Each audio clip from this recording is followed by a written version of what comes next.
TunePocket.com. ચાલો છોકરાઓ, આપણે આગળ વધીએ.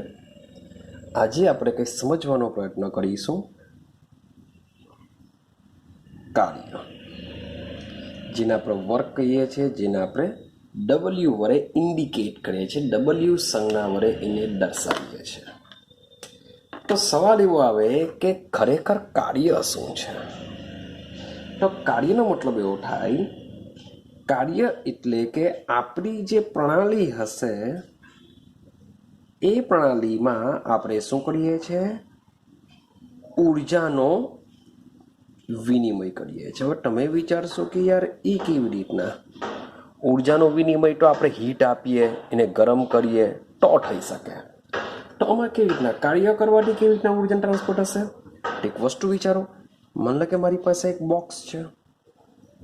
મારી પાસે શું છે? એક લાકડાનું બોક્સ છે.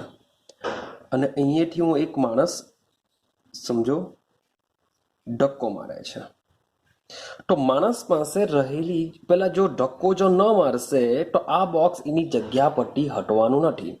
પણ માણસ પોતાની ઉર્જા વાપરીને આ બોક્સને ધક્કો મારે છે. એટલે એવું કહી શકાય કે માણસની પાસે જે ઉર્જા હતી એ ઉર્જા શામાં વાપરી કરી? કાર્ય કરવામાં વાપરી કરી. તો એ ઉર્જા ક્યાં ચાલી જશે?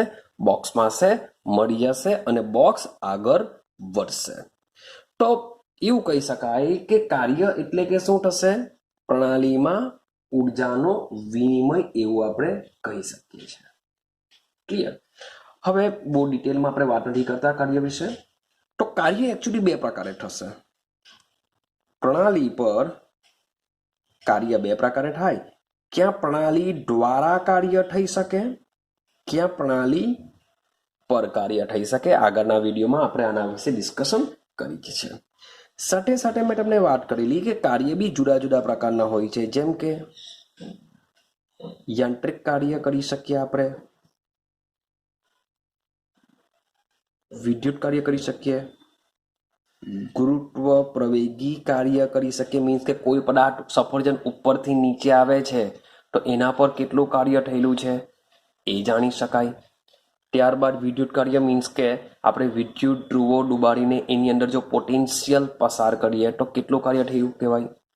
યાંત્રિક કાર્યમાં મીન્સ કે યંત્ર દ્વારા આપણે કાર્ય કરવાનો પ્રયત્ન કરીશું. તો કાર્ય બી જુદા જુદા પ્રકારના હોય છે, પરંતુ આપણે સમજવાનો પ્રયત્ન કરીશું યાંત્રિક કાર્ય. ક્લિયર છે? આપણે સમજવાનું યાંત્રિક કાર્ય સમજવાનો પ્રયત્ન કરીશું. ચાલો, તો યાંત્રિક કાર્યને સમજવા માટે આપણે શું કરીએ? એક નળાકાર લઈએ. આપણે શું લેશું? સૌથી પહેલા એક નળાકારને કેલ્ક્યુલેશનમાં લઈએ. સમજો કે માની લો કે મારી પાસે એક નળાકાર છે.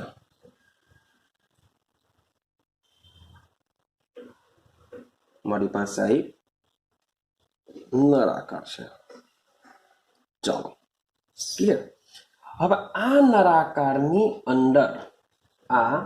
નળાકારની અંદર સૌથી પહેલા મેં એક પિસ્ટન રાખ્યો છે. મેં શું કર્યું છે? પિસ્ટન રાખ્યો છે. હું એક પિસ્ટનને મૂકી દઉં. ચલો, માની લો કે અહીંયા મારો પિસ્ટન છે. આ શું છે મારી પાસે? ચાલો, મારી પાસે પિસ્ટન છે. હવે સમજો, આ જે પિસ્ટન હોય છે એ પિસ્ટન સૌથી પહેલા વજન જે હોય છે, વજન કેવું હોય છે? ખૂબ જ ઓછું હોય છે. એનું વજન ખૂબ જ એટલે ખૂબ જ ઓછું હોય છે. સાથે સાથે ઘર્ષણ રહિત હોય છે. મીન્સ કે જ્યારે એને અંદર લઈ જવામાં આવે કે બહાર કાઢવામાં આવે તો એ શું રહેશે? ઘર્ષણ રહિત રહેશે. અને આ પિસ્ટનની અંદરની બાજુએ આ જે ભાગ છે એ ભાગમાં શું ભરવામાં આવે છે? આદર્શ વાયુ ભરી દઈએ છીએ આપણે. આપણે આમાં શું ભરીએ છીએ? આદર્શ વાયુ. ચાલો, તો કાર્યને સમજવા માટે આટલી વસ્તુ સમજો. સૌથી પહેલા મેં શું કર્યું? એક નળાકાર લીધો. નળાકારમાં મેં શું કરેલું છે? એક આદર્શ વાયુ ભરેલો છે. આ આદર્શ વાયુની ઉપર ઘર્ષણ રહિત પિસ્ટન ફિટ કરેલો છે. ઘર્ષણ રહિત અને તેનું વજન બી કેવું હશે? ઓછું હશે. હવે વજન ઓછું હશે, થશે શું કે આ જે આદર્શ છે તો વાયુ જ, આ જે વાયુ છે એ શું કરી શકે છે? આ પિસ્ટનને જમણી બાજુ તરફ પ્રેશર લગાડી શકે છે, કારણ કે મારે કાર્ય કરવાનું છે. તો આદર્શ વાયુ શું કરશે? આદર્શ વાયુના મોલેક્યુલ આ પિસ્ટનને જમણી બાજુ તરફ ધકેલવાનો પણ પ્રયત્ન કરી શકે છે. તો આદર્શ વાયુ જે આ પિસ્ટનને જમણી બાજુ ધકેલવાનો પ્રયત્ન કરશે તો આ જે દબાણ લગાડે છે વાયુના અણુઓ, તો આ દબાણને યાદ રાખજો, આપણે કહેશું એનું આંતરિક દબાણ. શું કહેશું આપણે? એનું આંતરિક દબાણ. આંતરિક દબાણ ક્યારે લાગશે? વાત કરીએ આંતરિક દબાણ. તો આંતરિક દબાણ ક્યારે લાગશે?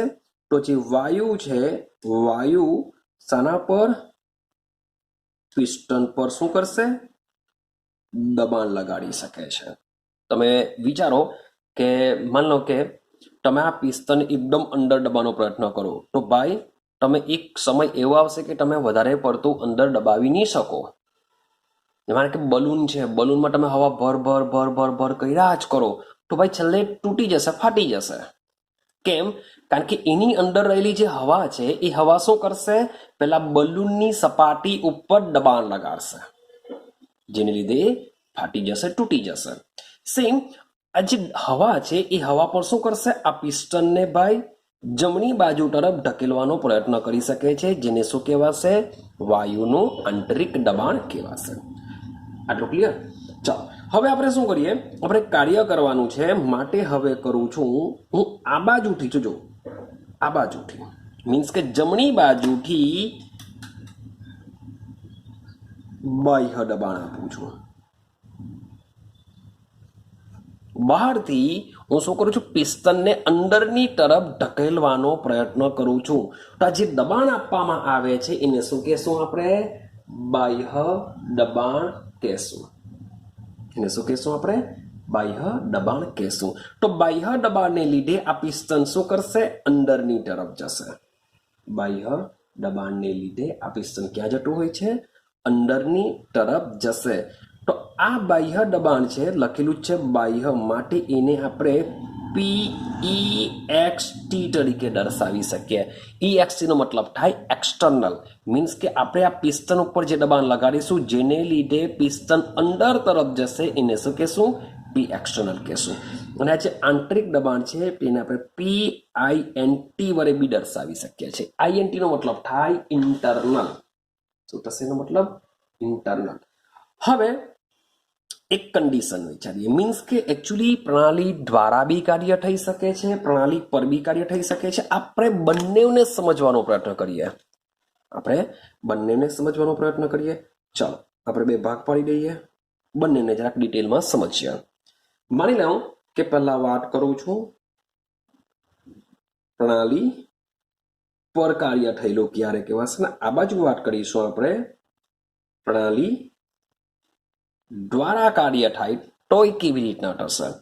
પહેલા વાત કરીએ પ્રણાલી પર. રેડી?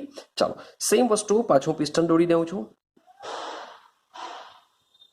Sorry for that. આપણે એક નળાકાર લઈ લીધો, એમાં મેં શું કર્યું છે? એક પિસ્ટન ફરીથી પાછું આપણે લઈ લીધો કે એની અંદર શું ભરેલો છે? આપણે આદર્શ વાયુ ભરેલો છે. એડી આવે છે? સેમ વસ્તુ કે આ જે આંતરિક દબાણ છે, અંદરનો જે વાયુ છે પિસ્ટનને ક્યાં તરફ ધકેલવાનો પ્રયત્ન કરશે? બહાર તરફ ધકેલવાનો પ્રયત્ન કરશે. પરંતુ આપણે શું કરીએ છીએ? આ પિસ્ટન ઉપર બાહ્ય દબાણ લગાડીએ છીએ. આપણે શું કરીએ છીએ? એના ઉપર બાહ્ય દબાણ લગાડીએ છીએ. હવે થવાનું શું? બાહ્ય દબાણ લગાડવાને લીધે, અને હા, આ જે બાહ્ય દબાણ છે એ અંદરના દબાણ કરતા વધુ હશે. વધુ હશે તો જ પિસ્ટન ક્યાં જશે? અંદરની તરફ જશે. માન લો કે આ રીતની કન્ડિશન થઈ જશે.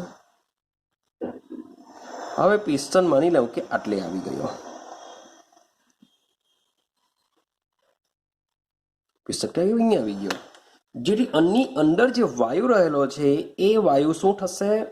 આપણે કહી શકીએ કે પહેલા વાયુ આટલી જગ્યામાં હતો, હવે આટલી જગ્યામાં થઈ ગયો. મીન્સ કે વાયુ શું થઈ ગયો? સંકોચાઈ ગયો. વાયુ શું થઈ ગયો? સંકોચાઈ ગયો. હવે સમજો, કે શરૂઆતમાં તમે જોશો તો આટલા કદમાં મીન્સ કે આની સાથે સીધું લંબાવો તો માની લો કે આટલા કદમાં પેલા મીન્સ કે વાયુ હતો, હવે કેટલો થઈ ગયો? આટલા કદમાં જ થઈ ગયો, હા કે ના? તો આ જે તફાવત છે, આ જે વાયુના કદનો જે તફાવત જે આવતો હોય છે, માની લો કે એ વાયુના કદના તફાવતને હું dx વડે સૌથી પહેલા દર્શાવું. શાના વડે દર્શાવું? dx વડે. તમે એવું બી કહી શકો કે ભાઈ આ જે કદ છે એ શરૂઆતનું કદ છે, એને આપણે ઇનિશિયલ કહી શકીએ. હવે આટલું જે કદ છે એને આપણે vf બી કહી શકીએ. એટલે કે જોવા જઈએ તો dx બરાબર શું થશે? vf માઇનસ vi થવાનું છે. એટલે કે dx મેં શાના માટે લખ્યું કે કદમાં થતો ફેરફાર દર્શાવે છે. શું દર્શાવે છે? કદમાં થતો ફેરફાર દર્શાવે છે.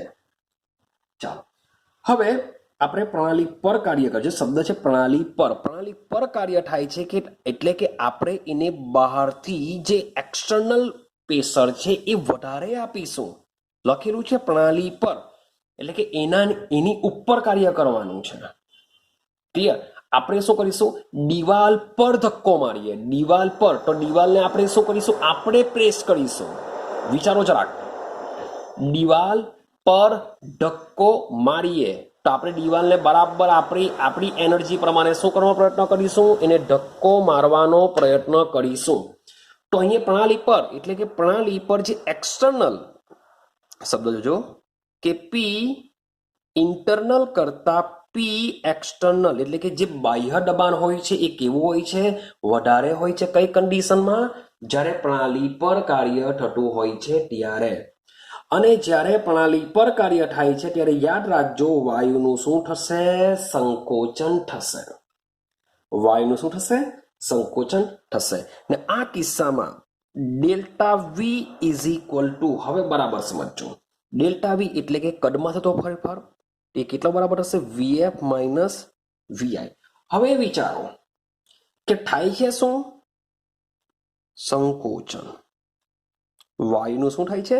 સંકોચન. તો આ બે માંથી મોટા કોણ હશે? વિચાર કરો. શરૂઆતમાં શું હશે? સંકોચનનો મતલબ થાય કે વાયુનું કદ ઘટવાનું. તો સૌથી પહેલા વાયુનું કદ વધારે હોવું જોઈએ. સંકોચનનો મતલબ થાય દબાશે. તો વાયુનું સંકોચન થયા પહેલાનું કદ કેવું હોવું જોઈએ? વધારે હોવું જોઈએ. જો સંકોચન પહેલાનું કદ વધારે હોય તો ભાઈ vi શું હોવો જોઈએ? વધારે હોવો જોઈએ વી ફાઇનલ કરતા. આ દિમાગમાં રાખજો, હા કે ના? તો વિચારો કે vi વધારે છે vf કરતા, તો અહીં vi વધારે છે vf કરતા, તો માટે આ જે ડેલ્ટા વી ની જે વેલ્યુ છે એ મને શું મળશે? ઇઝ ઇક્વલ ટુ ઋણ મળશે. ડેલ્ટા વી મને શું મળવાનું છે? ઋણ મળવાનું છે. આઈડિયા આવે છે કેમ ઋણ મળશે? કારણ કે પ્રણાલી પર કાર્ય થાય છે ત્યારે vi મોટા હોય છે કમ્પેરિઝન ટુ vf. માટે ડેલ્ટા વી ની વેલ્યુ મને કેવી મળશે? ઋણ મળશે. માટે w બરાબર સૂત્ર શું છે આપણું? પી ડેલ્ટા વી. એકચ્યુઅલી થોડુંક તમને પહેલેથી સમજાવું, ચાલો સમજતા જઈએ. P into delta V. માટે આની આગળ શું મૂકવામાં આવે છે? માઇનસ મૂકવામાં આવે છે. જેથી w is equal to minus into આ ડેલ્ટા વી પણ માઇનસમાં હોય છે. માટે w કેવું થઈ જતું હોય છે? ધન થઈ જતું હોય છે. માટે જ્યારે પ્રણાલી પર કાર્ય થાય છે ત્યારે w ની વેલ્યુ કેવું તમને જોવા મળતું હોય છે? ધન જોવા મળતું હોય છે. હવે આ જ વસ્તુ પ્રણાલી દ્વારા વિચારીએ કે પ્રણાલી દ્વારા થતું હોય મીન્સ કે જાતે પ્રણાલી કોણ છે? આપણી ગેસ છે. ચાલો સમજો. પાછો નળાકાર દોરું. પાછો શું કરું છું? નળાકાર દોરું છું. ફરીથી પાછું એક પિસ્ટન મૂકી દઉં. ચાલો આ મારું પિસ્ટન છે. એની અંદર મેં શું કરી દીધેલ છે?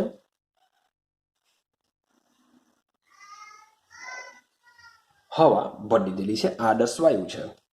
હવે પ્રણાલી દ્વારા મીન્સ કે આ જે વાયુ છે એ જ વાયુ આપણી શું છે? પ્રણાલી છે ને એના દ્વારા કાર્ય થાય છે.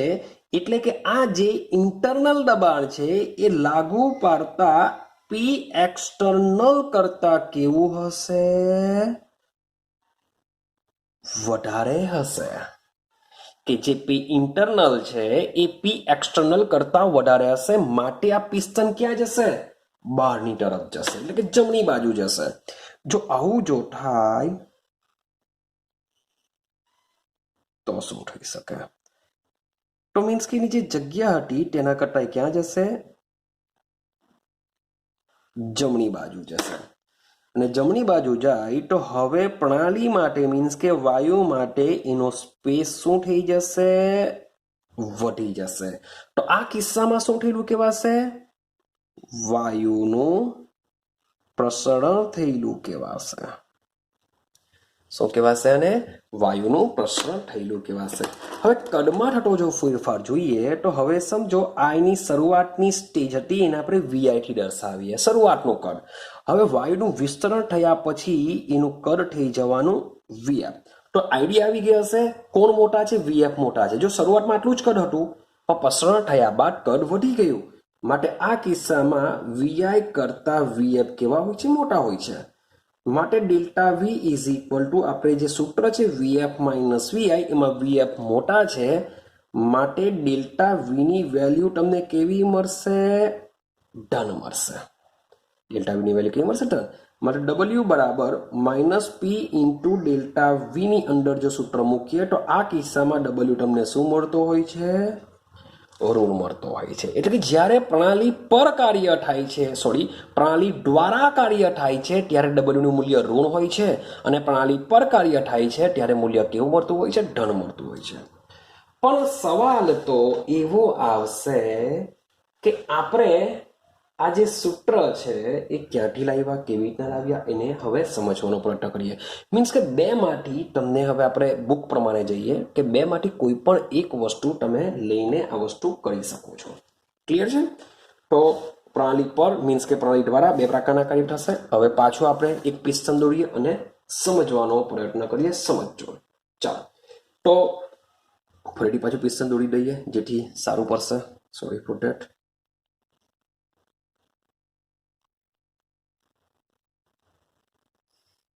ચલો, માનો કે મારી પાસે એક નળાકાર છે. નળાકારમાં મેં ચાલો એ નળાકારમાં મેં પિસ્ટન મૂકી દીધેલો છે ને આની અંદર મેં શું ભરી દીધેલો છે? આદર્શ વાયુ ભરેલો છે. ક્લિયર છે? ચાલો, તો આ જે શરૂઆતની જે સ્થિતિ છે એનું કદને આપણે શું કહી દઈશું? વીઆઈ કરી દઈશું. ક્લિયર છે? હવે આ ઘર્ષણ રહિત જે પિસ્ટન છે એ ઘર્ષણ રહિત પિસ્ટનની શરૂઆતની સ્થિતિમાં વાયુનું કદ હોય છે વીઆઈ. વાયુનું કુલ કદ કેટલું હોય છે? વીઆઈ થી આપણે એને ઓળખીશું. અને સાથે સાથે આ જે વાયુનું જે અંદરનું દબાણ છે જેને આપણે પી ઇન્ટરનલ કહીએ છીએ તેને આપણે સીધું સિમ્પલ માત્ર પી થી દર્શાવીએ. એને શું કરીએ? પી થી દર્શાવીએ. હવે શું કરીએ છીએ કે આ પિસ્ટનને આપણે બાહ્ય દબાણ આપીએ છીએ. શું કરીએ છીએ આપણે?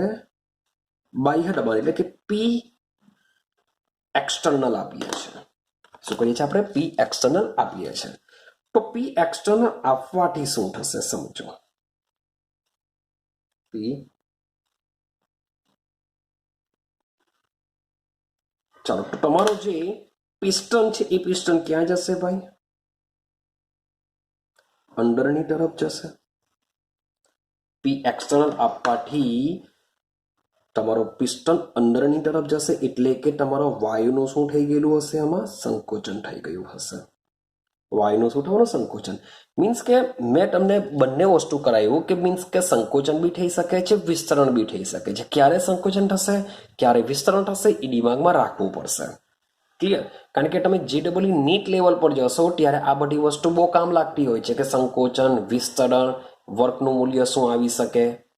તો એ બધી વસ્તુ મીન્સ કે લોંગ સમય માટે આ બધી વસ્તુ યાદ રાખવી પડશે. મીન્સ કે ખાલી સ્કૂલ એક્ઝામ પૂરતું મીન્સ કે તમે બુકનું આ ખાલી જોઈ લેશો તો ચાલશે, પણ JEE નીટની એક્ઝામ તમે આપવાના છો જ, માટે લોંગ સમય માટે આ બધી વસ્તુ યાદ રાખજો.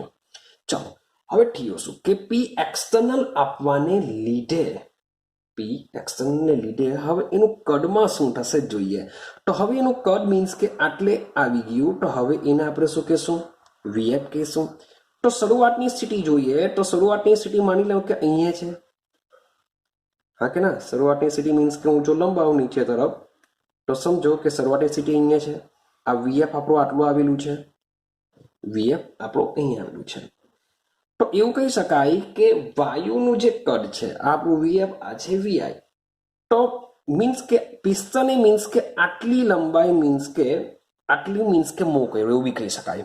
પિસ્ટને શું કર્યું? પહેલા આટલે હતું, ત્યાંથી પછી આટલે ગયું.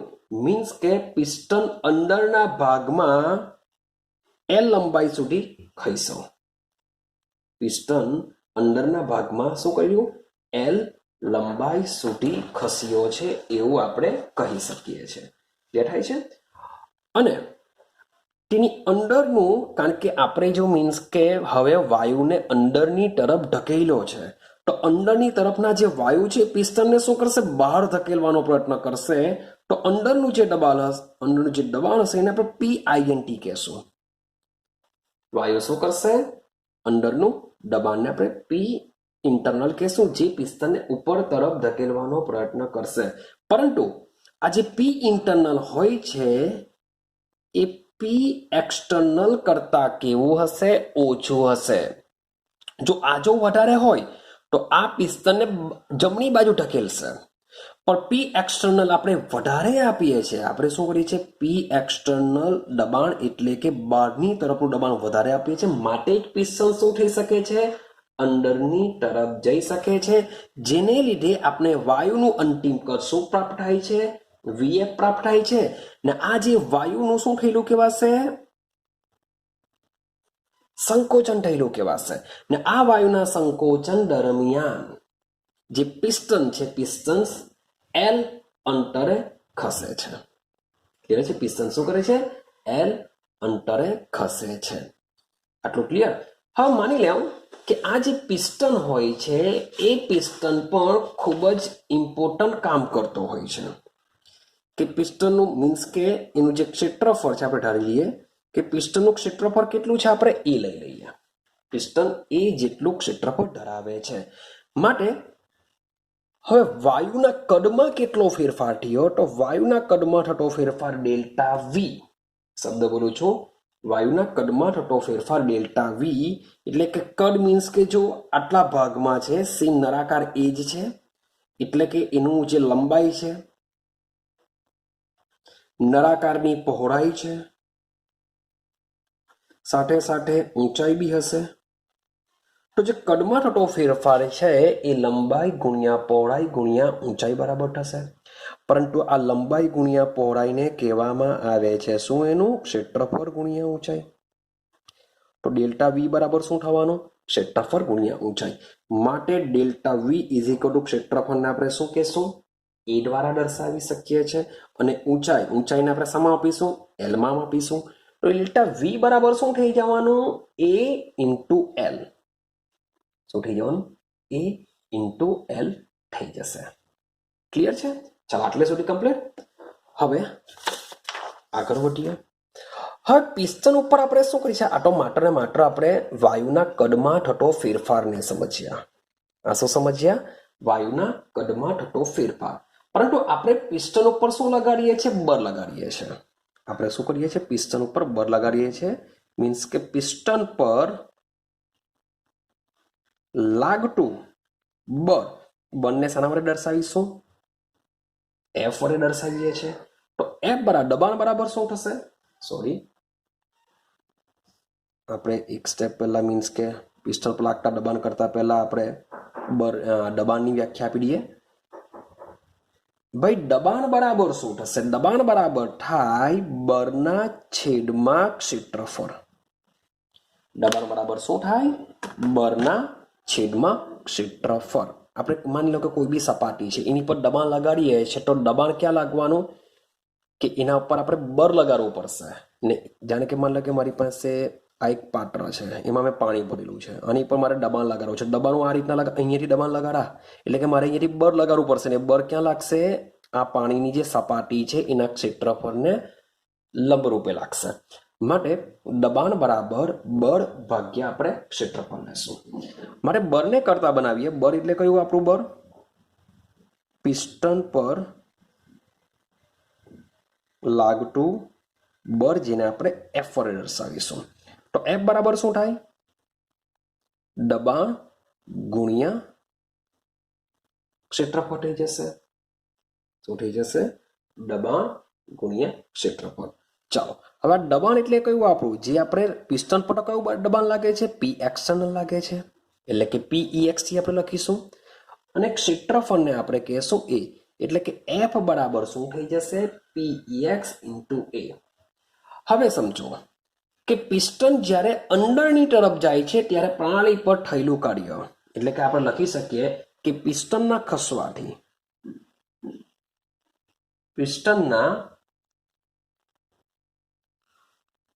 ખસવાથી પ્રણાલી પર, જો શબ્દ બોલું છું પ્રણાલી પર, હવે ખબર હોવી જોઈએ કેમ પ્રણાલી પર, કારણ કે આપણે પ્રણાલીની ઉપર કાર્ય કરીએ છીએ. પ્રણાલી પર થતું કાર્ય W બરાબર, ચાલો હવે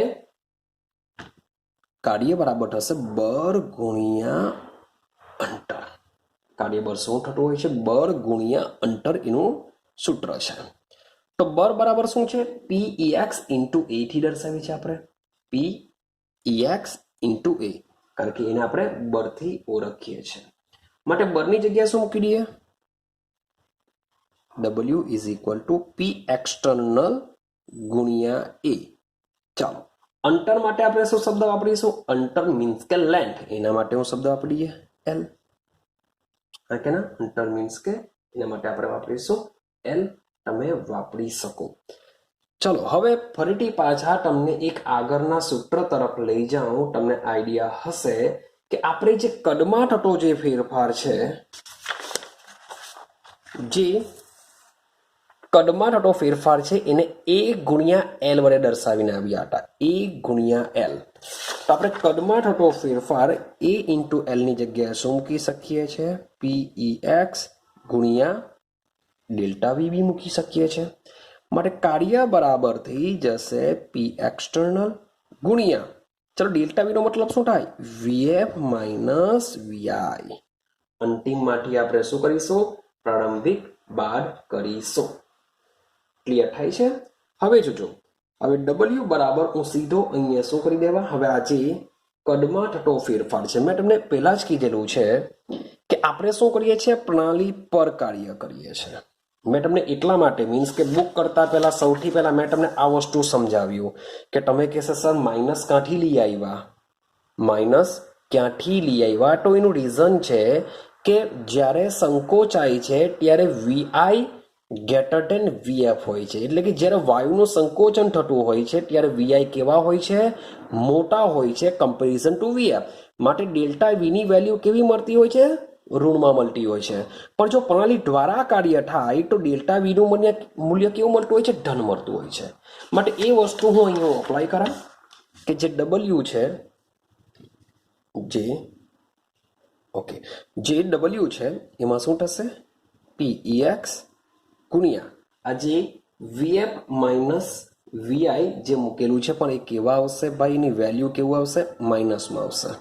કેવું આવશે? માઇનસ. માઇનસ અહીંયા આપણે કરી દઈએ VF માઇનસ VI. તો માઇનસના અગાડી લે, W બરાબર માઇનસ PEX ઇન્ટુ, સોરી પોટેટ, અહીંયા જ આપણે સીધું અગાડી લખવું પડશે માઇનસ. આ બેઠું લખીએ VF માઇનસ VI. હવે સવાલ એવો આવે કે અહીંયા શા માટે આપણે માઇનસ મૂક્યો? સોરી પોટેટ, અહીંયા શા માટે માઇનસ મૂક્યું એને આપણે સમજવાનું છે. માઇનસ મૂકવાનું રીઝન શું છે? તો યાર પ્રણાલી પર કાર્ય થાય છે. પ્રણાલી પર કાર્ય થાય છે તો આ કિસ્સામાં VF નું જે શરૂઆતનું જે કદ હોય છે, ઇનિશિયલ, મતલબ કે ઇનિશિયલ જે કદ છે એ કદ કેવું હોય છે? ફાઇનલ કરતા વધારે હોય છે. જ્યારે પ્રણાલી પર કાર્ય થાય છે ત્યારે વાયુનું શું થાય? સંકોચન થાય. સંકોચન થતું હોવાને લીધે VI મોટા હોય છે કમ્પેરિઝન ટુ VF. માટે આનો જે તફાવત મળશે તમને કેવો મળશે? ઋણ મળશે. ને આ ઋણ અને ઋણ એકબીજા સાથે પોઝિટિવ થઈને W નું મૂલ્ય તમને કેવું મળશે? ધન મળશે. કેમ કારણ કે પ્રણાલી પર કાર્ય થાય છે ત્યારે ડબલ્યુ નું મૂલ્ય કેવું આવતું હોય છે? ધન આવતું હોય છે. માટે અહીં શું મૂકવામાં આવે છે? માઇનસ મૂકવામાં આવતું હોય છે. આઈડિયા આવે છે? માઇનસ શા માટે મૂકવામાં આવે છે તો આ તમારે યાદ રાખવું પડશે. પર સેમ માન લો કે આ જ વસ્તુ સમજીએ, મીન્સ કે આખો પ્રયોગ, મીન્સ કે અહીંયાથી તમે સેમ ચોપડીમાં જે બુકમાં આપેલો પ્રયોગ છે, હવે એવું સમજીને ચાલો કે અહીં તમે પી એક્સટર્નલ આપીને અને અંદર તરફ ધકેલવાનો પ્રયત્ન કરો છો. હવે આટલી જ પોઝિશનમાં આપેલું હોય અને વાયુનું જે ઇન્ટરનલ દબાણ છે એ જો એક્સટર્નલ કરતા વધારે હોય તો પ્રણાલી દ્વારા કાર્ય થશે. કે પ્રણાલી દ્વારા જો કાર્ય થાય તો આ જ વસ્તુ સેમ આ જ રીતના થશે. ખાલી ફરક શું આવશે કે આ જે ડબલ્યુ ની જે વેલ્યુ છે એ તમને કેવી મળશે? ઋણ મળશે. સૂત્ર તો બેઠું જ આવશે. જો કેવી રીતના? પ્રણાલી, માન લો કે પ્રણાલી દ્વારા કાર્ય થાય તો ડબલ્યુ બરાબર માઇનસ પી એક્સટર્નલ ગુણ્યા વીએફ માઇનસ વીઆઈ. સૂત્ર તો આ જ યાદ રાખવાનું છે કે minus P into X into delta V. Delta V is equal to VF into VI. પણ હવે થવાનું શું કે પ્રણાલી દ્વારા કાર્ય થાય છે તો ડબલ્યુ નું મૂલ્ય માઇનસ આવવું જોઈએ. હવે જ્યારે પ્રણાલી દ્વારા કાર્ય થાય ત્યારે વાયુનું શું થશે? વિસ્તરણ થશે. અને વાયુનું વિસ્તરણ થાય તો ભાઈ ફાઇનલ જે હશે એ કેવા હશે? મોટા હશે ઇનિશિયલ કરતા. એટલે કે વાયુનું જે શરૂઆતનું કદ હશે એના કરતા એનું અંતિમ કદ કેવું હશે? મોટું હશે. કારણ કે વિસ્તરણ થાય છે એટલે કે નળાકારમાં વધુ જગ્યા રોકશે, પિસ્ટન ઉપર તરફ જશે એવું સમજીને ચાલો. જેને લીધે વીએફ એટલે કે આ વેલ્યુ તમને કેવી મળશે? ધન મળશે. ને ધન સાથે નેગેટિવ જો આવે તો ડબલ્યુ ની વેલ્યુ તમને કેવી મળશે? ઋણ મળશે. મીન્સ કે પ્રણાલી દ્વારા કાર્ય થાય છે ત્યારે કાર્યનું મૂલ્ય કેવું થશે? આઈડિયા આવી ગઈ છે? મીન્સ કે પ્રણાલી પર અને પ્રણાલી દ્વારા બંને માટે આપણે સમજ્યું કે વીએફ અને વીઆઈ ની વેલ્યુ કેવી રીતના ડિસાઇડ થતી હોય છે. ક્લિયર? હવે આ જે પ્રયોગ જે કર્યો છે, શબ્દ સમજો, આ જે પ્રયોગ જે કર્યો છે એ પ્રયોગમાં જે દબાણ હતું એ દબાણ કેવું હતું? અચર હતું.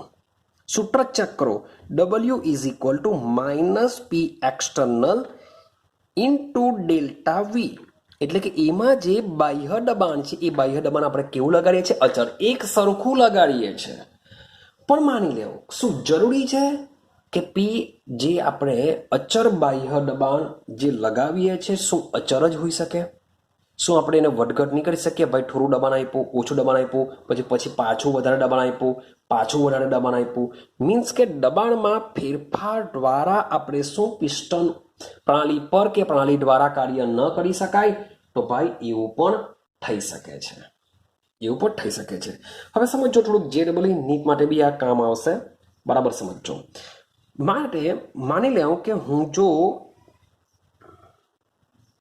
દબાણ વિરુદ્ધ કદનો આલેખ દોરો, દબાણ વિરુદ્ધ કદનો આલેખ દોરું છું અને માની લો કે શરૂઆતમાં વાયુ અહીંયા હતો. હવે એનું દબાણ વધારીએ છીએ. મીન્સ કે દબાણ વધારતા એનું કદ આટલું થયું. એટલે કે જો સમજો કે વાયુનું માની લો કે આ રીતનો એરો આપેલો છે, એટલે કે દબાણ વધે છે. દબાણ શું થાય છે?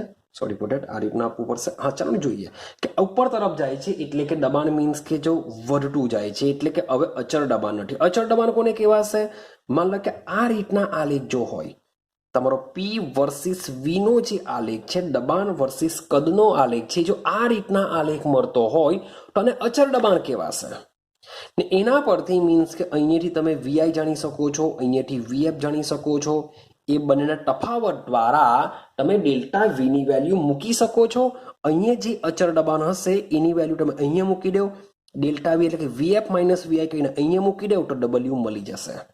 આલેખ પરથી તમને ડબલ્યુ મળી જશે. પણ આવો જો કિસ્સો હોય, મીન્સ કે તમે ચેક કરશો કે ભાઈ દબાણ વધે છે, કોન્સ્ટન્ટ રહેતું નથી, તો શું કરશો? તો માની લઈએ કે આ જે તમે લંબાવશો તો અહીંયા તમને વીઆઈ મળશે. ભાઈ અહીંયા તમે લંબાવશો વોટ એવર જે બી અહીંયા કંઈક હશે, અહીંયા તમારું વીએફ હશે. શું હશે? વીએફ હશે. હવે આ બાજુ તમે લંબાવશો તો આ એનું શરૂઆતનું ઇનિશિયલ પ્રેશર હશે, પીઆઈ તમે કહેવાના, અને ફાઇનલ પ્રેશર તમારું કંઈ ને કંઈ અહીંયા બતાવતું હશે. મીન્સ કે આ આલેખને તમે અહીંયા જ લંબાવશો તો એ તમને પીએફની વેલ્યુ આપશે, અહીંયા લંબાવશો તો એ તમને પીઆઈની વેલ્યુ આપશે. પણ કેવી રીતના કરી શકાશે? આ તો દબાણમાં થતો ફેરફાર છે ને દબાણમાં થતો ફેરફાર ભાઈ અહીંયા આપણે મૂકી ન શકીએ.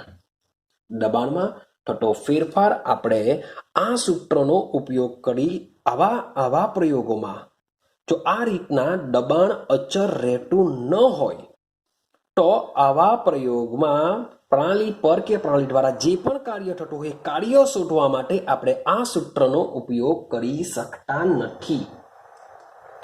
તો શું કરશું? તો એકચ્યુઅલી માની લઈએ તો આ રીતના જ્યારે થતું હોય ત્યારે આપણે શું કરવું પડશે? તો બરાબર સમજવાનો પ્રયત્ન કરજો. તો યાદ રાખજો, GEE અને નીટ લેવલમાં તમને માત્ર ને માત્ર આવો એક ગ્રાફ આપી દેવામાં આવશે. શું કરવામાં? ગ્રાફ. અને પોઈન્ટ આપી દીધેલા હોય A અને B. સો આપણે તેમાં A અને B આઈટના આખો ટોટલી ગ્રાફ લખીને આપી દીધો. મીન્સ કે સંખ્યા બી આપેલી, 0 આપેલું હોય, ચલા 1 હોય, અહીંયા 2 હોય, અહીંયા 3 હોય, અહીંયા 4 હોય, અહીંયા 5 હોય, આ બાજુ બી 1 2 3 4 5 6 આ રીતના ટોટલી તમને ગ્રાફ આપી દેશે અને કહેશે કે A અને B વચ્ચે, વાયુના A અને B ના માર્ગ વચ્ચે થતું કાર્ય જણાવો. તો કેવી રીતના શોધીશું આમાં? જો આ રીતનો જો આલેખ હોય તો આપણે સીધું જ શોધી શકીએ છીએ. ક્લિયર થાય છે? પણ આ રીતનો જો આલેખ આપેલો હોય તો શું કરીશ? હવે આ રીતનો આલેખ આપેલો હોય તો આ સૂત્રનો ઉપયોગ આપણે કરી શકવાના નથી. તો કરશું શું? જો આ રીતના તમને ગ્રાફ આપેલો હોય તો એક વસ્તુ યાદ રાખજો, W ઇઝ ઇક્વલ ટુ, એક સૂત્ર યાદ રાખી દેજો, 1/2. W is equal two 1/2. હવે તમારા જે બી 2 પોઈન્ટ છે એની આગળ દબાણ વોટ એવર જે બી આવતું હોય, અહીંયા જો અને લંબાવતા 4 આવે છે અને લંબાવતા અહીંયા 6 આવે છે તો 4 + 6 કરી દેવો. શું કરી દેવું?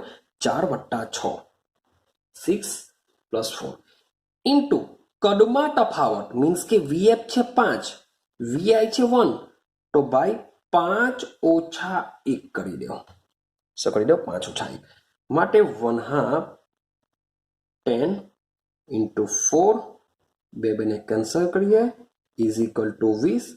તો W ની વેલ્યુ તમને 20 મળી જશે.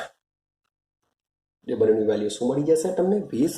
આ તમને JEE નીટ લેવલ પર આ રીતનો કામ આવતું હોય છે. મીન્સ કે તમે પછી વિચારશો કે યાર આવું તો કંઈ ભણ્યા જ નથી આપણે, પણ આવા બધા ક્વેશ્ચન બી JEE નીટમાં પૂછાતા હોય છે. મીન્સ કે આવતું છે તો હું તમને સમજાવતો જાઉં છું. આવો જો આલેખ હોય કે જેમાં દબાણ અચર રહેતું હોય તો કોઈ પ્રોબ્લેમ જ નથી. તમે સીધા આવો આલેખ આપેલો હોય તો સીધા આ સૂત્રનો ઉપયોગ કરીને તમે કાર્ય શોધી શકો છો. માન લો કે એક આલેખ આવો આપેલો છે, દબાણ વર્સિસ કદ, આ રીતના વેલ્યુ આપેલી છે. અહીંયા તમારું A છે, અહીંયા તમારું B છે, વોટ એવર કંઈ બી નામ આપેલું હોય તો વાયુ મીન્સ કે આવી રીતના ટ્રાવેલિંગ કરે છે. તો તમને પૂછ્યું કે આના પર કેટલું કાર્ય થાય, તો તમે વિચારો આને લંબાવશો બાય VI, લંબાવશો VF, એટલે કે આ કિસ્સામાં તમારો VI is equal two VF છે. ભલે દબાણ જો અલગ અલગ છે, દબાણ કેવું છે? અલગ અલગ છે, પણ તમે સૂત્રમાં મૂકવા જશો કે W બરાબર -PAX ઇન્ટુ ΔV. આ તો બંને સેમ છે તો આની વેલ્યુ તો 0 થઈ જવાની. તો 0 સાથે આ ગમે તે ગુણશો તો W ની વેલ્યુ કેવી મળી જશે? તમને 0 મળી જશે. દિમાગમાં ફિટ કરો. મીન્સ કે આ રીતની જો ઊભી લાઈન આપેલી હોય તો એમાં VI અને VF તો સેમ થઈ જવાના, માટે વર્કનું મૂલ્ય કેટલું થઈ જાય? 0 થઈ જાય. આ રીતનો ગ્રાફ જો દબાણ બદલાતું હોય, જો આ બંનેમાં દબાણ બદલાય છે પણ આમાં કદમાં ફેરફાર 0 થઈ જશે, પણ આમાં કદ આવશે તો એને આ રીતના આપણે ગણીશું. ક્લિયર થાય છે? ઉતરશે કે દિમાગમાં? હા કે ના? સેમ વસ્તુ હજુ બી એક આલેખ દોરીને તમને સમજાવું. માની લેવું કે આ રીતનો કંઈક P વર્સિસ V નો આલેખ તમને આપ્યો હોય. અહીંયા A બિંદુ છે, અહીંયા B બિંદુ છે, આ બાજુ માની લેવું C બિંદુ છે અને આ રીતનું આપેલું છે. તો સમજીએ આને.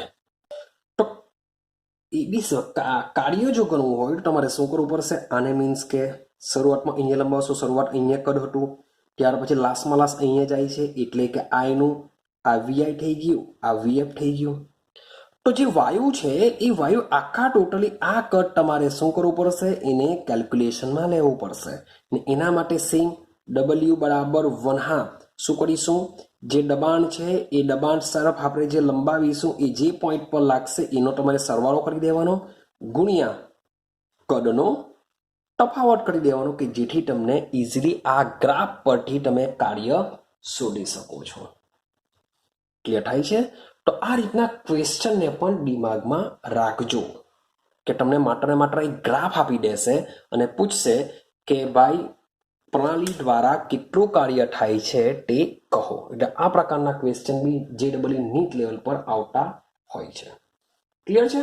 ચાલો હવે આપણે એક બીજું વસ્તુ સમજીએ કે હમણાં સુધી આપણે મીન્સ કે તમારી બુક પ્રમાણે જઈએ, મીન્સ કે આ થોડુંક બહારનું છે પણ બુક પ્રમાણે જઈએ તો બુક પ્રમાણે આપણે એટલું સમજીને આવ્યા કે ભાઈ જે બી આપણે પ્રયોગ કર્યો કે જેમાં એક્સટર્નલ એટલે કે બાહ્ય દબાણ જે આપ્યું તે અચર આપ્યું હતું, પણ જો બાહ્ય દબાણ જો અચર આપવામાં ન આવે તો શું થાય? ચાલો સમજો. ચાલો હવે આપણે સમજીએ કે દબાણમાં વધારો લઈ લેવો અથવા તો ઘટાડો લઈ લેવો. દબાણમાં વધારો અથવા ઘટાડો એ ચોક્કસ ગાળામાં બદલાય છે, ચોક્કસ ગાળામાં બદલાય છે, અથવા તો એવું કહી શકીએ કે દબાણ અચર ન હોય તો શું થાય? તો સમજો આપણે ફરીથી એક ગ્રાફ સમજીએ કે ગ્રાફ કેવો હોઈ શકે. તો માન લો કે હું દબાણ વર્સિસ કદની વાત કરું છું અને એક બીજો બી ગ્રાફ તમને દોરીને સમજાવવાનો પ્રયત્ન કરા. એ પર શું દોરા? દબાણ વર્સિસ કદનો હું આલેખ દોરા. બંનેને બરાબર સમજો. પેલો જે આલેખ દોરું છું એ આ રીતના દોરું છું. માની લઉં કે મેં આ રીતના આલેખ એનો દોર્યો. ક્લિયર? અને જે બીજો જે આલેખ હવે હું જે દોરું છું એને સમજો. માન લો કે એને હું આ રીતના દોરું છું. તો આને બરાબર વિચારો. દબાણ એકચ્યુઅલી આ બાજુની તરફ વધે, આ બાજુ કદ વધે. સેમ અહીંયા પર દબાણ ઉપર તરફ વધે, આ બાજુ કદ વધશે. હવે વિચારો કે ભાઈ તમે જો દબાણ વધારો તો વાયુનું શું થશે? સંકોચન થશે. વાયુનું શું થશે? સંકોચન થશે. દબાણ વધારો તો એનો મતલબ એમ થાય કે શરૂઆતમાં કદ કેવું હશે? વાયુનું વધારે હશે. હા કે ના? આપણે શું સમજીએ છીએ? પ્રણાલી પર કાર્યને સમજીએ. બુકમાં જે ટોપિક આપેલો છે પ્રણાલી પર કાર્ય માટેનો આપેલો છે, અને પ્રણાલી પર કાર્ય કરીએ તો વાયુનું શું થાય? સંકોચન થાય. સંકોચન થાય તો વાયુનું કદ ઘટે. તો શરૂઆતમાં આ જે સૌથી વધુ જો અહીંયા મીન્સ કે આ બાજુ કદ વધે છે એટલે આ જે વેલ્યુ હશે એ તમારી કઈ બતાવતી હશે? VI બતાવતી હશે. ઇનિશિયલ છે આ શું છે? ઇનિશિયલ. હવે તમે જોશો કે આ જે દબાણ છે મીન્સ કે થોડું ઘણું ભાઈ ઇક્વલ રહ્યું. માન લો કે આટલે સુધી ઇક્વલ રહ્યું, તો આ જે છે તમારું દબાણ આટલે સુધી મીન્સ કે કેવું રહ્યું છે? અચર રહ્યું છે. પછી આ પોઈન્ટ ચેક કરો. માન લો કે આટલે સુધી ભાઈ અચર રહ્યું, ત્યાર પછી આ મે બી થોડો ઘણો ભાગ લઈ લઈએ તો અહીં મતલબમાં દબાણ થોડુંક અચર રહ્યું. આ ભાગ લઈ લો, અહીંયા કદ લઈ લો તો આટલા ભાગ સુધી મીન્સ કે અચર. હા કે ના? તો તમે જોશો કે જે દબાણ અને કદનો જે આલેખ આપણે દોરીએ છે એમાં હવે દબાણ કેવું થાય છે? બદલાતું રહે છે. ચોક્કસ નિશ્ચિત તબક્કામાં કેવું થાય છે? બદલાતું રહે છે. અને આ જે આલેખ છે એ આલેખ શું ખોટો હશે? તો મીન્સ કે શરૂઆતમાં કદ છે, હવે દબાણ વધારીએ તો કદ ઘટવું જ જોઈએ. તો કદ જો ઘટે છે, દબાણ વધારતા કદ ઘટે છે તો બરાબર છે આલેખ. તો પછી આ આલેખ આવો કેવો આવ્યો? સેમ પી વર્સિસ વીનો જ છે. પણ સમજો માની લેવું કે પ્રણાલી દ્વારા કાર્ય જો થાય, પ્રણાલી દ્વારા, હવે એમાં બી સમજજો કે પ્રણાલી દ્વારા થતું કાર્ય હોય તો આ જે દબાણ છે એ દબાણ પી ઇન્ટરનલ, અને આપણે શું કહી શકીએ છીએ, પી ઇન્ટરનલીને ચાલો, કારણ કે પ્રણાલી દ્વારા કાર્ય થાય છે એટલે કે પ્રણાલી જેટલું અંદરથી દબાણ વધારશે એટલું જ એનું કદ વધવાનું.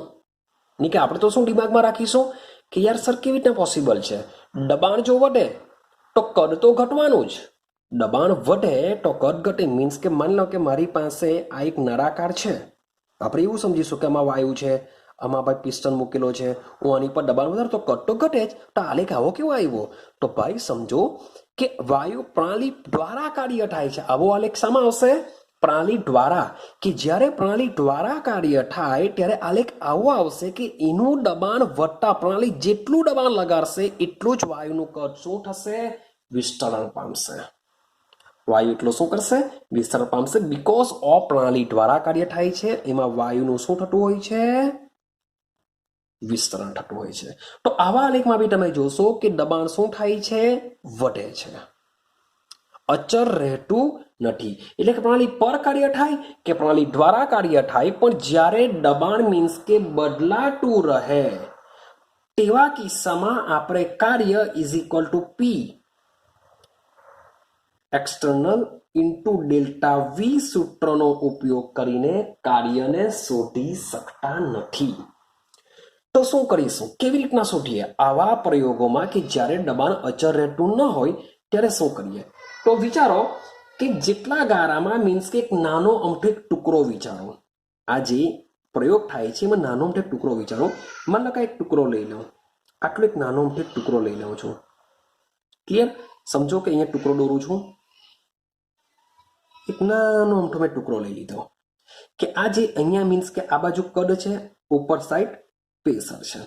તો આ તમે ચેક કરો, આને આપણે શું કહેશું, વીઆઈ ઇનિશિયલ કહેશું. એટલે કે જે જમણી બાજુ હશે, એટલે કે આ જે ભાગ હશે એ આપણે આ ટુકડો કાપેલો છે એટલે કે વીઆઈ બની જશે આ ભાગ, હા કે ના.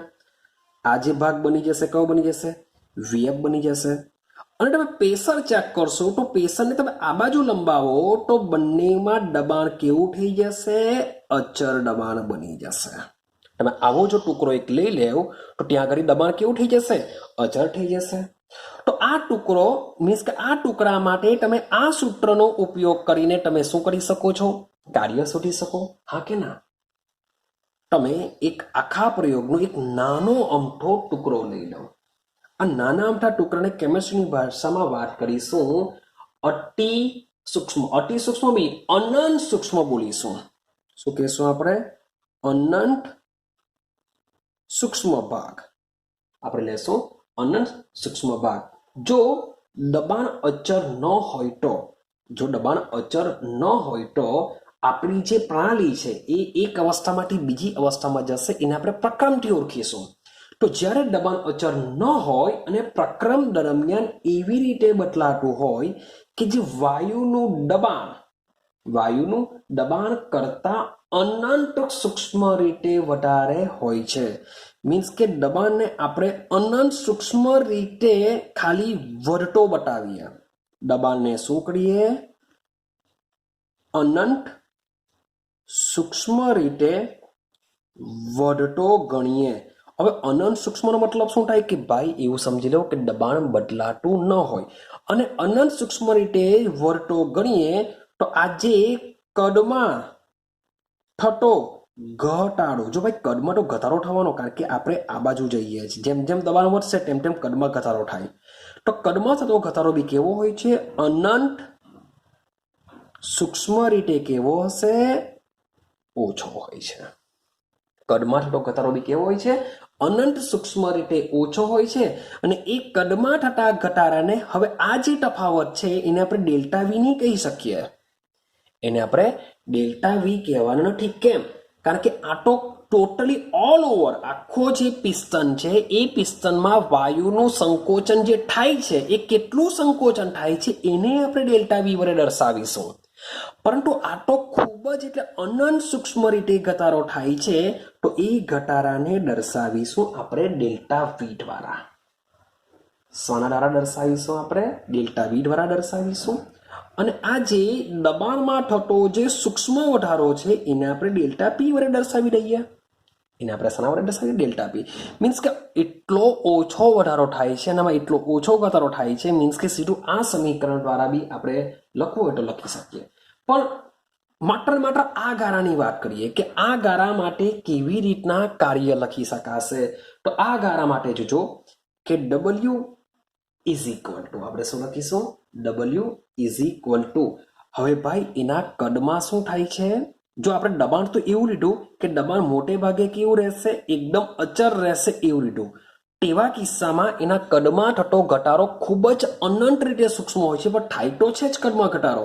માટે એને એક્સપોનેન્શિયલ લઈ લેશું. ક્યાંથી?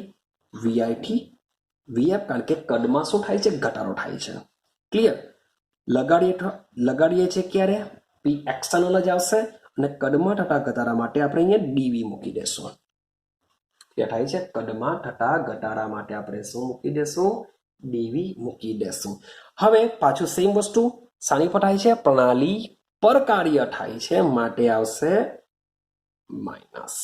માઇનસ તો મૂકવું પડશે, કારણ કે ટોચ માઇનસ એની વેલ્યુ માઇનસમાં આવશે. માઇનસ ટોચ શું થઈ શકે છે? પ્લસ થઈ શકે છે. આઈડિયા આવે છે? હવે વાત કરીએ પી એક્સટર્નલ. તો આ જે પી એક્સટર્નલ જે બાહ્ય દબાણ જે આટલા નાના અમથા ટુકડો, આ નાના અમથા ટુકડા માટે આપણે જે પી એક્સટર્નલની વાત કરીએ છીએ એ ખરેખર પી એક્સટર્નલ ખરેખર શું હોય છે? તો પી ઇનિશિયલ મીન્સ કે અંદરનું પણ દબાણ હશે, એ અંદરનું દબાણ પણ કામ કરતું હશે, સાથે સાથે આ દબાણનો વધારો પણ કામ કરતું હશે. મીન્સ કે વાયુ શું કરશે? પિસ્ટનને બહાર તરફ ધકેલવાનો બી પ્રયત્ન કરતું હશે અને પિસ્ટન પર પાછું એક્સટર્નલ બી કામ કરતું હોય છે. એટલે કે પી ઇન્ટરનલ ઇન્ટુ ડીપી બરાબર થઈ શકે છે. તો વિચારો કે આવા એક નાના ટુકડા માટે આપણે આ શોધી કાઢ્યું.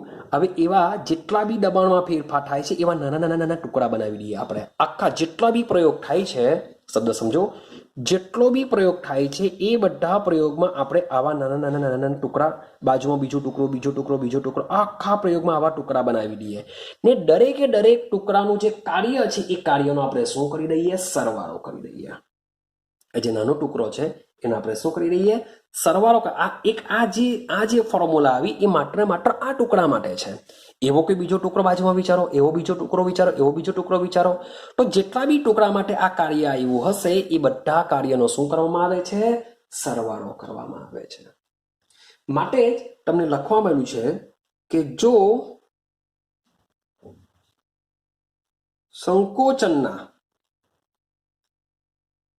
દરેક તબક્કે જેટલું સંકોચન થતું હોય છે એ સંકોચનના દરેક તબક્કે દબાણ અચર ન હોય, મીન્સ કે પ્રયોગ દરમિયાન દબાણ જો અચર ન રાખતા હોય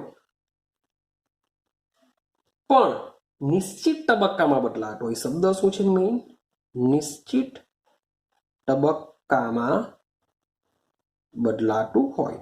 મીન્સ કે આ જે મેં લીધેલું છે તેમાં દબાણ અચર, બીજો કોઈ તબક્કો લેવા કે જેમાં દબાણ અચર હશે એ તબક્કો લેવા. એટલે કે નિશ્ચિત તબક્કામાં બદલાતું હોય તો વાયુ પર થતું કાર્ય બધા જ તબક્કાઓના શું થશે? સરવાળા જેટલું થશે. કે પ્રયોગ દરમિયાન મીન્સ કે દબાણ શું થાય છે? ચોક્કસ તબક્કાઓમાં વધે છે ને એ જે ચોક્કસ તબક્કાઓમાં વધે છે એ ચોક્કસ તબક્કાઓ આપણે લેશું કે જેમાં આપણે દબાણ શું ગણીશું? અચળ ગણીશું. તો એ જે દબાણ અચળ આપણે ગણીએ છીએ તો આ સૂત્રનો ઉપયોગ, હવે આ સૂત્રમાં સીધો કેમ નહીં ઉપયોગ કર્યો? કારણ કે કદમાં તો ઘટાડો થાય જ છે પણ અતિ સૂક્ષ્મ ઘટાડો થાય છે, અનંત સૂક્ષ્મ. માટે આપણે ઇન્ટિગ્રેશન લીધેલું છે. માટે આપણે શું કરેલું છે? અહીંયા ઇન્ટિગ્રેશન લીધેલું છે. માટે ખરેખર આ સૂત્રનો જ ઉપયોગ કર્યો છે પણ અનંત સૂક્ષ્મ રીતે કદ ઘટતું હોવાને લીધે આપણે ઇન્ટિગ્રેશન તરીકે લખીએ છીએ. દબાણમાં કેમ નહીં લીધું? કારણ કે દબાણમાં મોટે ભાગે તબક્કો ખૂબ જ સૂક્ષ્મ છે. એ ખૂબ જ સૂક્ષ્મ તબક્કામાં દબાણ કેવું રહેતું હોય છે? અચળ જેવું રહેતું હોય છે. માટે આમાં આપણે જે કાર્ય હોય છે એ કાર્ય માટે શું લખી શકીએ કે W is equal to minus થવાનું જ. Exponential P into delta V કરીને આવા પ્રયોગમાં આપણે કાર્ય ગણી શકીએ છીએ. કંઈક આઈડિયા આવે છે શું કહેવા માંગે છે? હા કે ના? હવે આપણે લખેલું છે કે જે પી એક્સટર્નલ હોય છે એ પી ઇનિશિયલ વત્તા ડીપી જેટલું હોય છે. મે બી આમાં થોડો ઘણો મીન્સ કે થઈ શકે છે. પી ઇનિશિયલ પ્લસ ડીપી છે એમાં પ્લસ ઓર માઇનસ જેવું કંઈ ને કંઈ વેરિએશન આવી શકે છે. કેમ? હવે પ્લસ ઓર માઇનસની કેમ વાત કરી? માન લો કે મારી પાસે પિસ્ટન છે, આ પિસ્ટન છે, એને મેં નળાકારમાં મૂકેલો છે, અહીંયા વાયુ છે.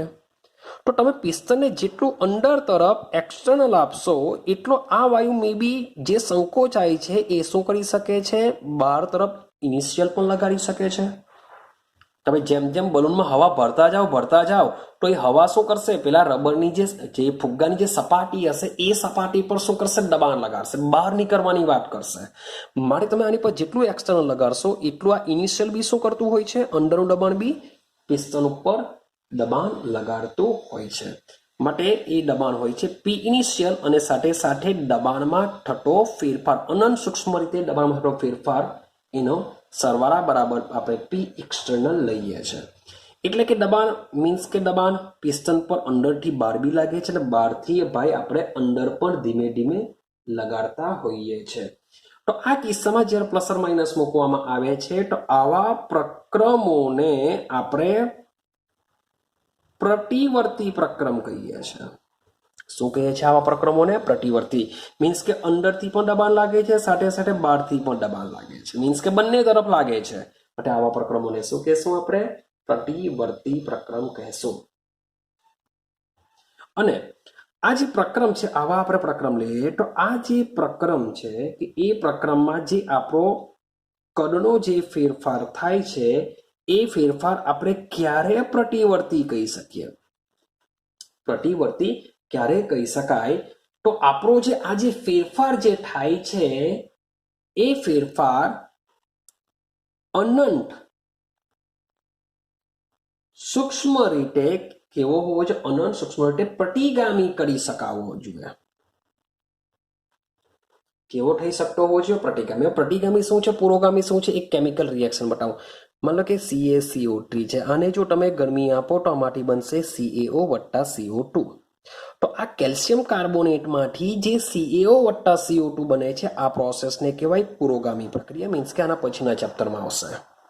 અને આ બેને જોડાવાથી બનતો હોય છે કેલ્શિયમ કાર્બોનેટ. તો આમાંથી નિપજમાંથી જે પ્રક્રિયક બાજુ છે એને કહેશું આપણે પ્રતિગામી પ્રક્રિયા.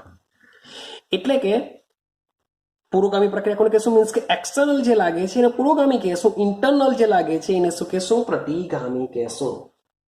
ક્લિયર? તો મીન્સ કે ઇન્ટરનલ જે લાગતું હોય છે એ પણ અનંત સૂક્ષ્મ રીતે મીન્સ કે લાગતું હોવું જોઈએ તો જ આપણે એને પ્રતિવર્તી કહી શકીએ. અને આ જ્યારે બી આ જે પ્રતિગામી જે ફેરફાર થતો હોય છે એટલે કે ઇન્ટરનલ લાગતો હોય છે એ યાદ રાખજો. એકચ્યુઅલી જ્યારે પણ આવી વાત કરીશું પુરોગામી પ્રતિગામી એમાં કોઈ એક તબક્કો તો એવો આવતો જ હોય કે શું સ્થપાતું હોય? શું સ્થપાતું હોય છે? એમાં સંતુલન સ્થપાતું હોય છે. તો તમે જ વિચારો કે માની લો કે મારી પાસે એક નળાકાર છે. એ નળાકારમાં હું પિસ્ટન દ્વારા આ વાયુને દબાવવાનો પ્રયત્ન કરું છું. તો જેમ જેમ આપણે દબાવતા જશું તેમ તેમ આમાં પણ દબાણ કેવું થશે? વટે વાયુનું કદ ઘટવાનું, વાયુનું કદ ઘટવાનું એટલે દબાણ વધવાનું. તો એ દબાણ શું થશે? આ બાજુ તરફ લગાવશે, આ બાજુથી બી દબાણ લાગે છે.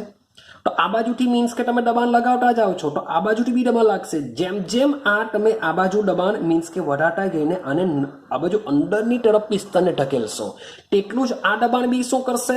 બહાર તરફ લાવવાનો પ્રયત્ન કરે. પણ કોઈ એક સમય એવો આવે કે આ જે પી ઇન્ટરનલ છે અને પી એક્સટર્નલ છે બંને કેવા થઈ શકે છે? સંતુલનમાં આવી શકે છે. એટલે કે જ્યારે બી આ પ્રતિવર્તી રિએક્શન થતી હોય છે એ પ્રતિવર્તી રિએક્શનમાં જે તમારું પર્યાવરણ છે, તમારી જે પ્રણાલી છે એમાં કોઈ એક સમય તો શું સ્થપાશે? સંતુલન સ્થપાશે જ. આઈડિયા આવે છે?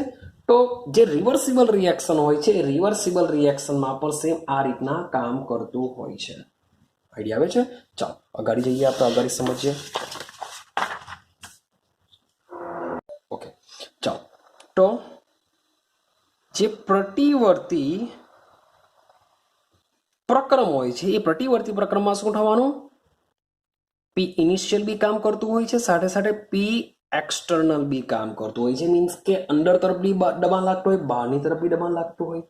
તો આવી જે પ્રણાલી છે કે જે પ્રતિવર્તી હોય છે, તો એના માટે કાર્યને દર્શાવવા માટે આપણે લખીએ છીએ આરઈવી, મીન્સ કે રિવર્સિબલ. પ્રતિવર્તીને ઇંગ્લિશમાં શું કહેવાશે? રિવર્સિબલ રિએક્શન કહેવાશે. માટે એવી પ્રણાલીમાં થતા કાર્યને શું કહેશું? પ્રતિવર્તી કાર્ય કહેશું. માઇનસ તો 100% આવવાનું, એક્સપોનેન્શિયલ વીઆઈ વીએફ. આ જે સૌથી પહેલા જે લખું છું, જરાક સમજો બરાબર. આપણે લખીએ છીએ P external into DV. Actually એ ખરેખર રિવર્સિબલ આપણે લખવાની જરૂર નથી. માન લો કે આ રીતના આપણું સાદું સમીકરણ હતું. માન લો કે રિએક્શન પ્રતિવર્તી નથી, પણ જ્યારે રિએક્શન પ્રતિવર્તી થાય છે ત્યારે શું થવાનું? Vi VF. હવે જે પી એક્સટર્નલ છે તેની જગ્યાએ શું લખવું પડશે? P initial plus or minus DP. Means કે દબાણમાં આ વધારો દર્શાવશે, સાથે સાથે ઇનિશિયલ બી શું કરે છે? કામ કરતું હોય છે. અંદરનું દબાણ બી કામ કરે, બાહ્ય દબાણનું બી કામ કરે, અને સાથે સાથે કદમાં થતો ફેરફાર પણ હોય છે. પણ આ જે ડીપી અને જે ડીવી હોય છે, ડીપી અને ડીવી, એ ડીપી અને ડીવી કેવા હોય છે ભાઈ? ખૂબ જ નાના છે. કેમ કે આપણે અનંત સૂક્ષ્મ રીત પરથી આપણે ગણીએ છીએ. ડીપી અને ડીવી કેવા હોય છે? ખૂબ જ નાના હોવાને લીધે આપણે લખી શકીએ છીએ કે W reversible is equal two Vi VF P initial. એટલે કે ભાઈ ડીપી અને ડીવી નાના છે, માટે એની જગ્યાએ આપણે શું કરી દેશું? ડીવી રાખી દેશું. એ થાય છે. માની લો કે મારી પાસે જે પ્રણાલી છે એ પ્રણાલીમાં એન મોલ વાયુ મેં લીધેલો છે. વાયુ કયો છે આપણો? આદર્શ છે. તો એન મોલ આદર્શ વાયુ માટે શું થશે? આદર્શ વાયુ સમીકરણ પીવી ઇઝ ઇક્વલ ટુ શું થઈ જશે? એન આરતી. માટે પી બરાબર શું થઈ જાય? એન આરતી બાય વી થઈ જવાનું. P is equal to N RT by V થઈ જવાનું. હવે આને જો આપણે ઉપરના સમીકરણમાં મૂકવાનો પ્રયત્ન કરીએ તો P reversible is equal to minus VI VR. ચલો પી ઇનિશિયલની જગ્યાએ આપણે શું મૂકી દેશું? N R T. શું મૂકી દેશું? એન આર ટી મૂકી દીધું. હવે ડીવી બાય વી કરી દઉં.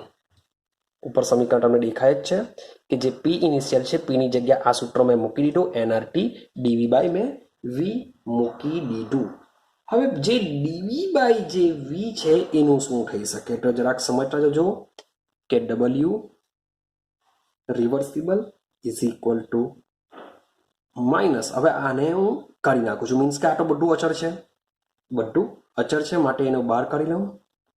આને જો મીન્સ કે તમે સંકલન જો કરશો તો આનું રૂપાંતર થઈ જશે ln વીએફ માઇનસ વીઆઈ. યાદ રાખી મૂકજો. મીન્સ કે મેથ્સમાં તમને આવું બધું આવતું હોય છે, ફિઝિક્સમાં બી આવશે, થર્મોડાયનેમિક્સની અંદર, કે તમે આને સંકલન જો કરશો તો શું થઈ જશે? વીએફ માઇનસ વીઆઈ થઈ જશે. આ ln આવી જશે અહીંયા. ln જો ln ને બી તમારે કાઢી નાખવો હોય તો યાદ હશે તમને, ln ને જો કાઢવો હોય 2.303 log લગાવવું પડે. 2.303 ઇન્ટુ log જો ln ને કાઢવું હોય તો ln ને જો કાઢી નાખું તો 2.303 nrt જેમ છે તેમ અહીંયા મારે log લગાડી દેવું પડે વીએફ બાય વીઆઈ. તો આ જે સમીકરણ છે એ સમીકરણ પ્રતિવર્તી પ્રક્રિયા માટે થતા કાર્ય માટે છે કે W reversible is equal to minus 2.303 NRT log VF minus Vi. એક આઈડિયા આવે છે તો આ વસ્તુ તમારે યાદ રાખવું પડશે આ સૂત્ર પર, કારણ કે આ સૂત્રનો બી ઉપયોગ કરીને તમે મીન્સ કે દાખલા ગણી શકશો.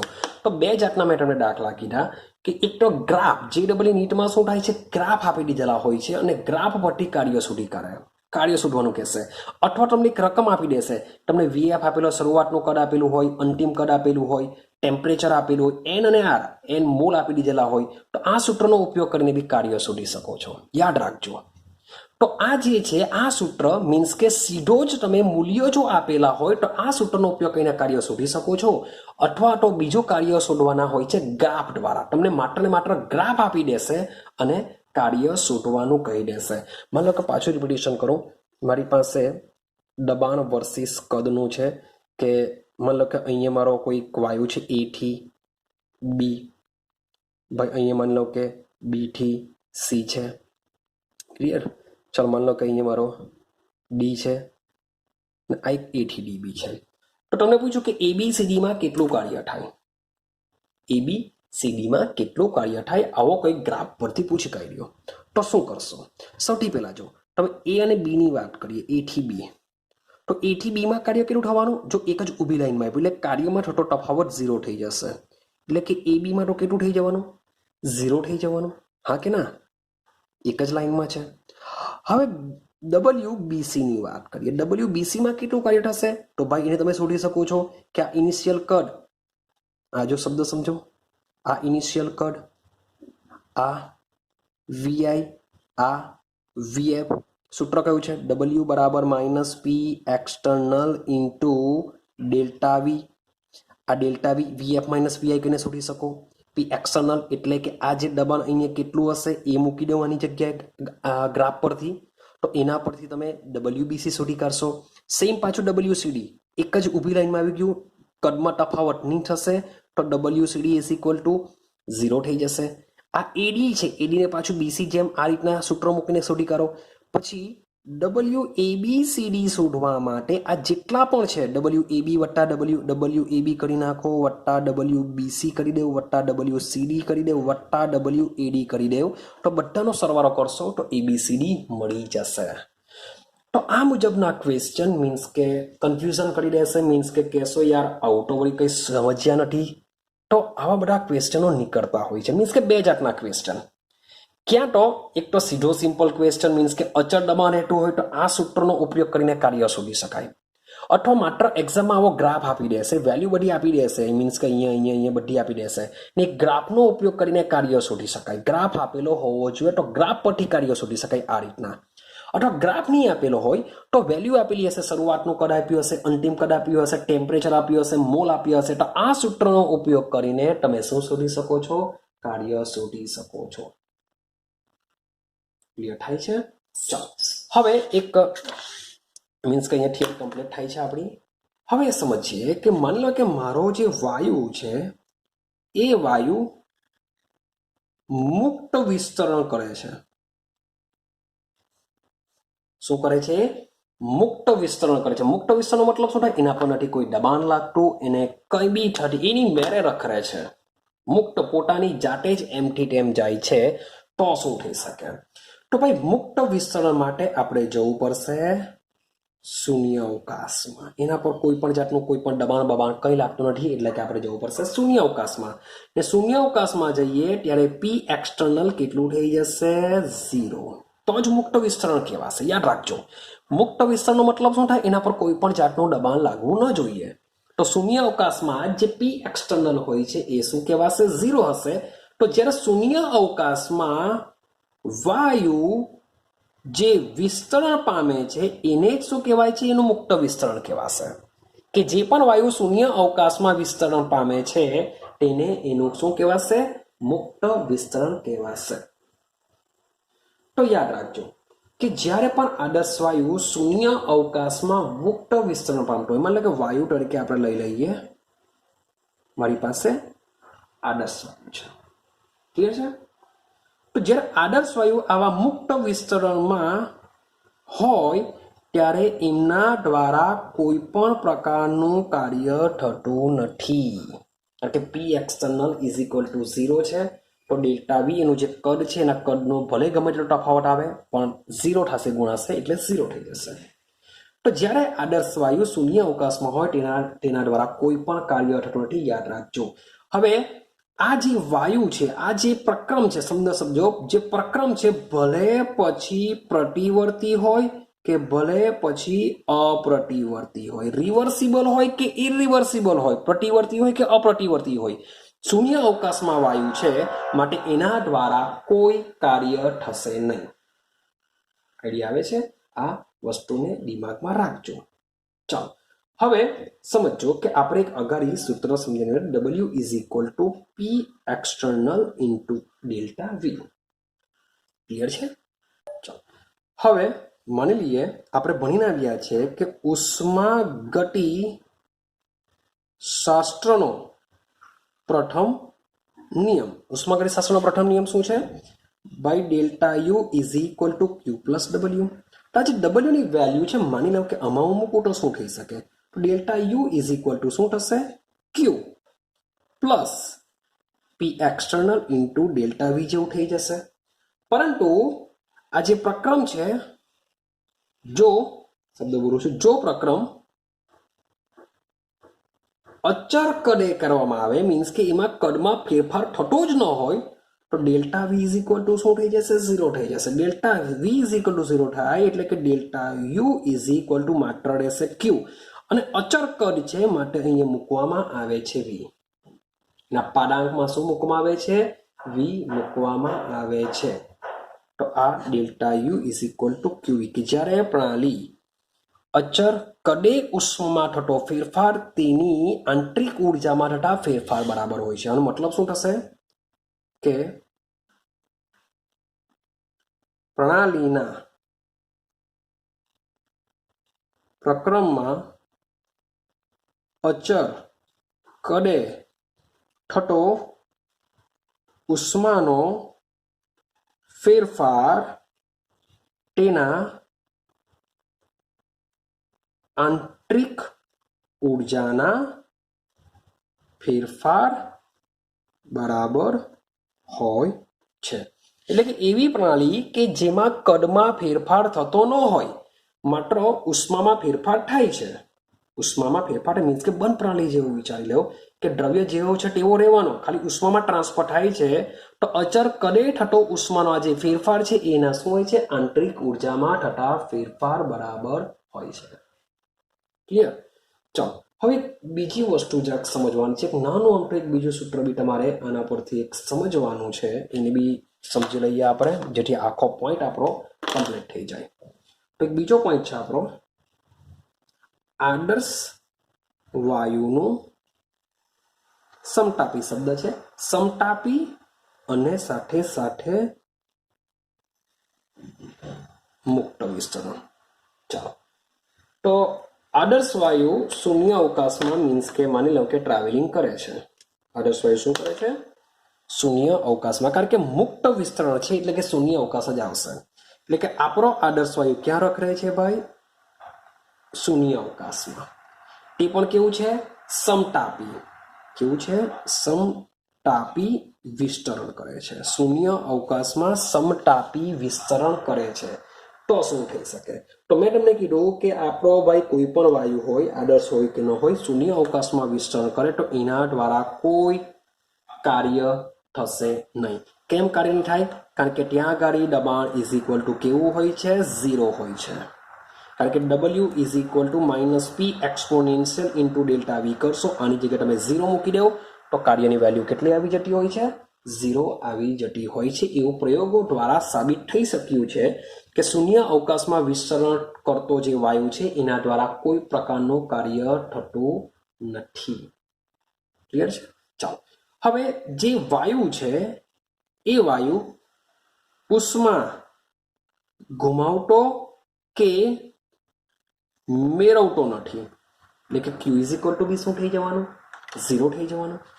માટે W0 Q0 માટે ડેલ્ટા યુ બરાબર Q પ્લસ W માં આ બંને વેલ્યુ તમે મૂકો તો ડેલ્ટા યુ બી કેવું થઈ જવાનું?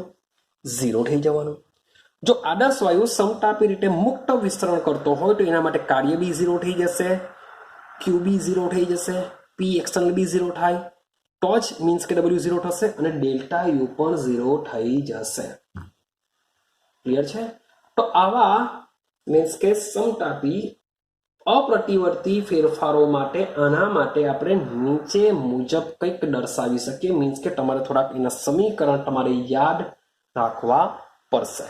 તો ડેલ્ટા યુ બરાબર ક્યુ પ્લસ ડબલ્યુ છે. હવે તો પોઈન્ટ તમારે યાદ રાખવાના છે. પહેલો પોઈન્ટ કે જો આપણે સમતાપી અપ્રતિવર્તી પ્રક્રમ જો હોય, ભાઈ શૂન્યાવકાશની વાત હવે નથી કરતા, આપણે આપણા પૃથ્વીની વાત કરીએ કે માન લો કે તમારો વાયુ સમતાપી પ્રતિવર્તી પ્રક્રમ હોય તો એના માટે શું કરી શકાય? તો સમજો ક્યુ પ્લસ ડબલ્યુ છે, ડબલ્યુ આપણે માઇનસ ડબલ્યુ કરી દઈએ ને ડબલ્યુ બરાબર શું લખી શકાય? P external into delta V. આ જે સૂત્ર છે એ સૂત્ર તમારે યાદ રાખવું પડશે. કોના માટે? અપ્રતિવર્તી માટે. શાના માટે? અપ્રતિવર્તી માટે. પણ આ જ વિડીયોમાં આપણે પ્રતિવર્તી પ્રક્રમ માટે બી સાબિત કરીને આવ્યા છે કે Q is equal to minus W. W બરાબર શું થઈ જશે? યાદ કરો, એન આર ટી, સોરી 2.303, ચલો એલએન લખી દઈએ આપણે એટલે પ્રોબ્લેમ નહીં રહે. તમે એલએન લખી શકો અથવા તો લોગ લખી શકો છો. માટી મીન્સ કે અહીંયા 2.303 લખવું પડે, માટી નથી લખાયું એટલે હું શું કરી દઉં છું? એલએન લખી દઉં છું.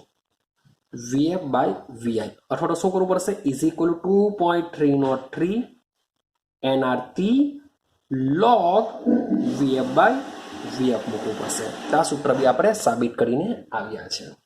માન લે કે ત્રીજો પોઈન્ટ કે તમારું જે પ્રણાલી છે એ સમોષ્મી હોય તો શું થઈ શકે? સમોષ્મી ફેરફાર. સમોષ્મી ફેરફારનો મતલબ ખબર છે? ક્યુ ઇઝ ઇક્વલ ટુ શું થઈ જતું હોય છે? 0 થઈ જતું હોય છે. હવે ક્યુ ઇઝ ઇક્વલ ટુ 0 હોય તો delta U is equal to Q plus ડબલ્યુમાં delta U is equal to શું થઈ જશે? ડબલ્યુ. ને અહીંયા નીચે એડી લખવામાં આવે. એડી એટલે ખબર છે? પાછું આવી ગયું આ શબ્દ, પાછું આવી ગયો છે આ શબ્દ. યાદ કરો કે એવી દિવાલ કે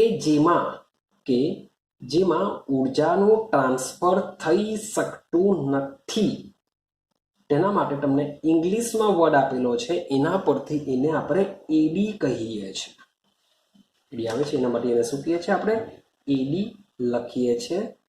એડિયાબેટિક શબ્દ શું છે? એડિયાબેટિક. એડિયાબેટિક પરથી એને આપણે એડી લખીએ છીએ. કેમ એડિયાબેટિક? કારણ કે ઉષ્માનો ફેરફાર થતો નથી.